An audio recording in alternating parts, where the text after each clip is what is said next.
council began its term 18 months ago, we were in the infancy phase of instituting a strong council, weak mayor type of government. We instituted this because Alabama law requires a city with a mayor-council form of government function as a strong council, weak mayor, after the city's population exceeds 12,500. We exceeded that number in 2000. We now have a population of over 17,000. So in accordance with state law, this means that the council is charged with the responsibility for making laws, controlling the budget, and setting policy. The mayor is responsible for the day-to-day implementation of these laws and policies of the council. In the past, the mayor made all the decisions regarding city administration. Today, decisions are made by the council based on input from the mayor, the city administrator, and advisory committees with the understanding that the ultimate authority, responsibility, and accountability for decisions rest with the council. When we started our term, we made an assessment of our current situation by appointing committees and establishing study groups comprised of interested, knowledgeable citizens to look at the overall operation of the city. One of the first committees to start work was the Strategic Planning Committee. Their work revealed many interesting facts and identified many areas that needed to be addressed. And while I do not have time to discuss all the findings, I will identify some of the most important facts revealed. Under personnel, they found that the wages and benefits of our city employees account for 1/3 of our budget, and yet we do not have a citywide organization chart, job descriptions, or formal pay scales for city positions. Additional findings indicated that generally pay and fringe benefits for our employees were as much as 20% higher than comparable jobs in the private sector or other cities of similar size. Under finances, it was revealed that we did not have adequate reserves or emergency funds. A city should have enough money in reserve funds to run for at least 1 to 2 months. For us, that would mean at least $6 million.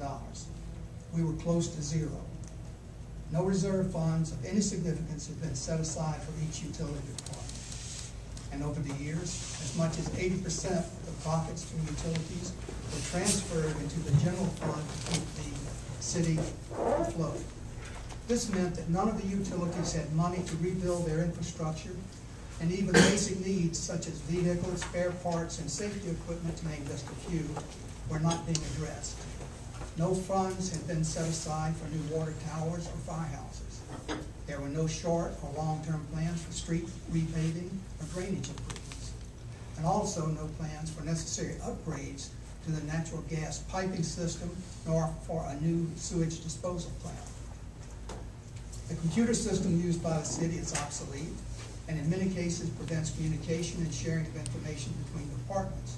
Yet, there were no plans on the horizon for replacing the system.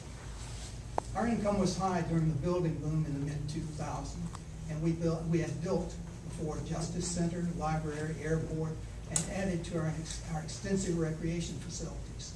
Now the building boom has fizzled, and our income has been decreasing for the past 3 years. While we added assets, we are left with a heavy debt for previous projects, plus the ongoing need to pay for the maintenance of existing facilities and services. Basically, we have been operating on a minimal budget and borrowing money many times to keep the city running with no formal short or long-term strategic plan in place. It was obvious that we needed professional help. The elected officials are seldom accomplished managers or operational specialists, even though some of us think we are. The city of Fairhope, with a $55 million budget and a complement excess of 300 employees, needs administrative continuity. Elected officials are subject to replacement every 4 years. Fortunately for us, we had a professionally educated city manager already on our staff in the planning department. We appointed Greg Mims as city administrator, thereby saving the city over $100,000 by not having to bring another person on board. Next, we determined that we needed a financial advisory committee comprised of residents with business expertise to make suggestions on how best to achieve our goal of financial stability and provide for continuous evaluation of our financial state.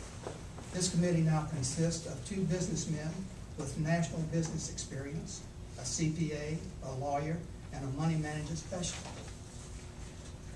In order to generate a reserve fund and help alleviate the drain on the utilities, we implemented the sales tax over the mayor's veto.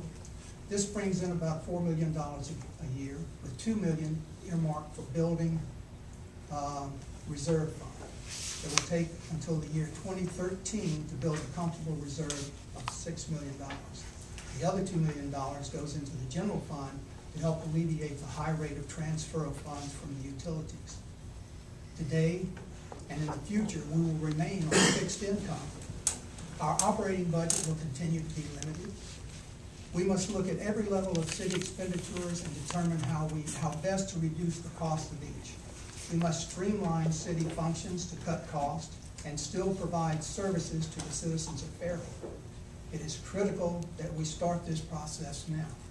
Again, I say it's critical that we start this process now to start planning for the future. And with that, I'll turn it over to our esteemed fact chairman,